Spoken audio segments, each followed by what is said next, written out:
दोस्तों, मैं सी नरेश लखानी बोल रहा हूँ। और आज इंडिपेंडेंस डे के उपलक्ष्य पर मैं चाहूँगा कि लोग सिर्फ स्लोगन ही रेज ना करें, भारत माता की जय। कुछ ऐसा भी करें जिससे भारत माता को एक्चुअल फायदा हो सके। जहाँ पे कुछ इश्यूज हैं हमारे कंट्री के अंदर, उनमें कहीं ना कहीं हमें कुछ उसकी रिजोल्यूशन या कोई सोल्यूशन में मिले। तो सबसे पहले जो मेरे दिमाग में आता है, एयर पोल्यूशन। एयर पोल्यूशन मेरे हिसाब से कंट्री की एक बहुत बड़ी प्रॉब्लम है।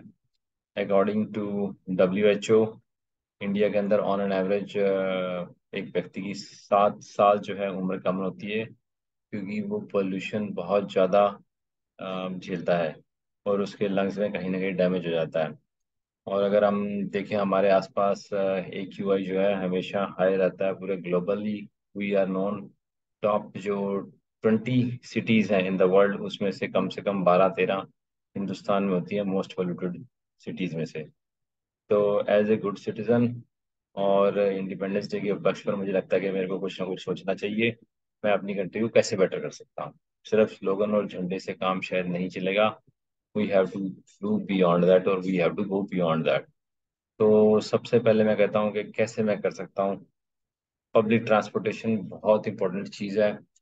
अगर आपके आसपास आपके पब्लिक ट्रांसपोर्टेशन अवेलेबल है और आपके कुछ मिनट चाहे ज़्यादा भी लगते हैं, तो प्लीज़ लीजिए। हालांकि मेट्रो से मैं समझता हूँ जो बड़े शहरों में रहते हैं, स्पेशली इन दिल्ली, अगर आपके आसपास मेट्रो स्टेशन है और जहाँ पे आपको पहुँचना है वहाँ पे मेट्रो स्टेशन है, चाहे 1-2 किलोमीटर आगे पीछे है, तो प्लीज़ मेट्रो जरूर लो। मेट्रो नॉट ओनली चीपर है, कन्वीनियंट है, बट फास्टर भी है एट द सेम टाइम। और भी किसी जगह पे अगर आपको दूर भी जाना है, तो पब्लिक ट्रांसपोर्टेशन अगर अवेलेबल है तो प्लीज़ लीजिए।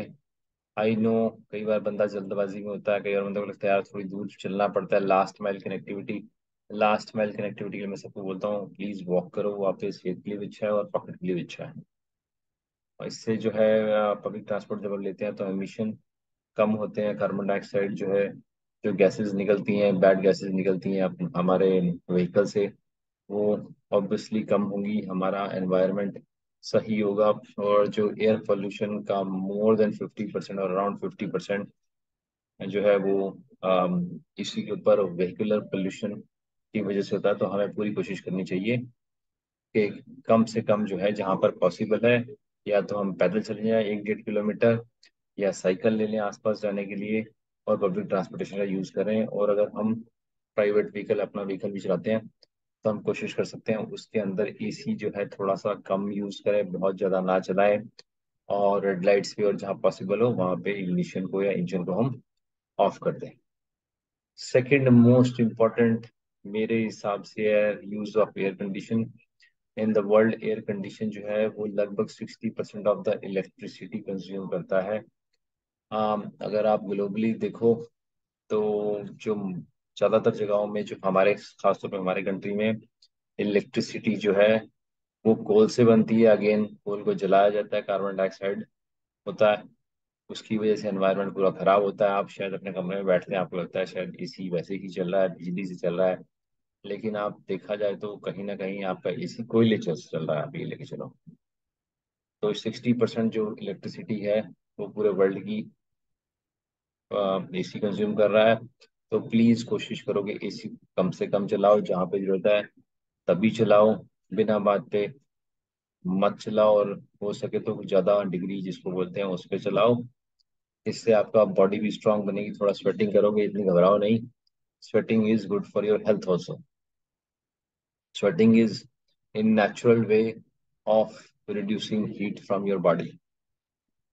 सिमिलरली लाइट्स का भी मैं ये कहूँगा, जहाँ पे पॉसिबल है उसको कम से कम यूज करो। फैंस कई बार आपको लगेगा, लेकिन आप जहाँ कूलर यूज कर सकते हैं या ज्यादा फैन बड़ा यूज कर सकते हैं, 2 फैन यूज कर सकते हैं, please as a substitute for AC करो। और जो AC से जो आपका बिल आता है वो बहुत ज़्यादा आता है। Many people can not afford AC और इलेक्ट्रिसिटी बिल, बट उनको बस गर्मी लगती है इसलिए यूज करते हैं। रिसाइकल, उसके बाद है रीयूज। जितना पॉसिबल हो सके चीज़ों को रिसाइकल, यूज रीयूज करो। रिसाइकल का मतलब सिर्फ यही नहीं है प्लास्टिक बॉटल को रिसाइकल करो। हालांकि प्लास्टिक बॉटल जो है अबाउट 80-90% जो है लैंडफिल्स में जाती हैं, तो मैं प्लास्टिक बॉटल्स को तो क्लीनली और क्लियरली लोगों को बोलता हूँ कि please water bought one time जो वाटर बॉटल्स हैं यूज, जैसे किनले हो गई, बिजली हो गई, ये सब चीज़ों को मत यूज़ करो प्लीज़। अपनी बॉटल कैरी करो, क्योंकि ये जो है डायरेक्ट हमारे इन्वायरमेंट के अंदर गंद पहुंचाते हैं। ये ज़्यादातर ऑयल वगैरह बेस्ड चीज़ें होती हैं। आपकी सॉइल भी खराब होती है, एनवायरनमेंट भी खराब होता है। पैसे तो चलो जो आपके इसमें लगते रहते हैं, और बाकी भी चीज़ें इफ पॉसिबल आप रीयूज कर सकते हो, रिसाइकिल कर सकते हो, प्लीज़ करो।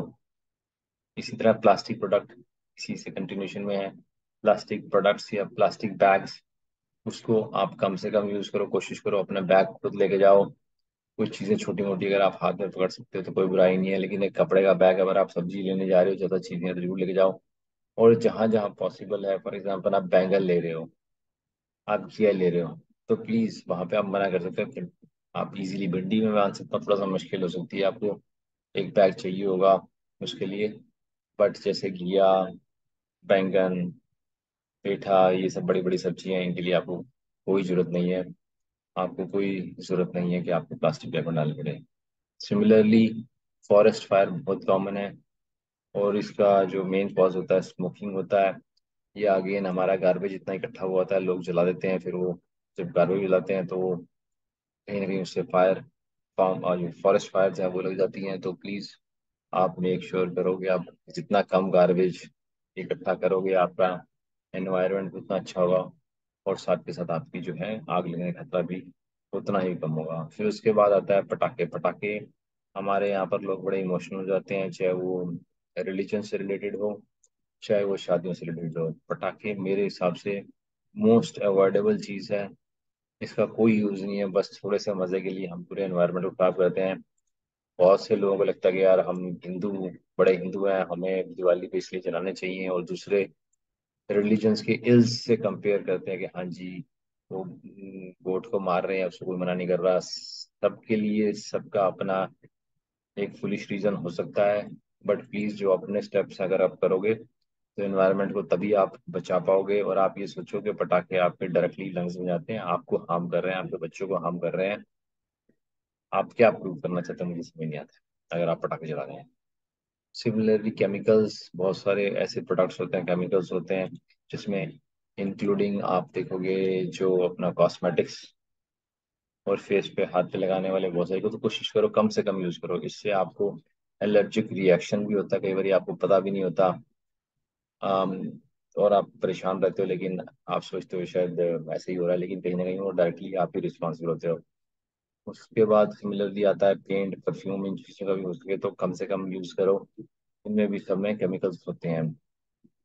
लास्ट में ये बोलूंगा कि ट्रीज को प्लांट करो। ट्रीज जो है वो हमारी लाइफ है। ट्रीज मानसून या हमारे जो बारिश को भी अट्रैक्ट करते हैं, वो कार्बन डाइऑक्साइड को एब्जॉर्ब करते हैं और ऑक्सीजन छोड़ते हैं। कार्बन डाइऑक्साइड को धरती में डाल देते हैं और ऑक्सीजन छोड़ते हैं।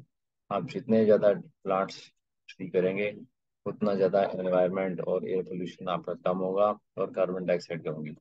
दोस्तों ये थोड़ी बहुत चीज़ें थी, मैं सबको ये कहूँगा प्लीज़ आप इनको अपनी ज़िंदगी में लाओ। अगर आपको लगता है कि इस कंट्री को अच्छा बनाना है, ब्यूटीफुल बनाना है, और देश के लिए कुछ कंट्रीब्यूट करना है, जय हिंद करना भी बहुत जरूरी है, लेकिन कुछ आपको जिंदगी में एक्शन भी लेने होंगे जिससे आपका कंट्री ज़्यादा ब्यूटीफुल और ज़्यादा बढ़िया हो। और आपको ये पसंद आया तो प्लीज़ मेरे चैनल को सब्सक्राइब करना और लाइक करना। Thank you.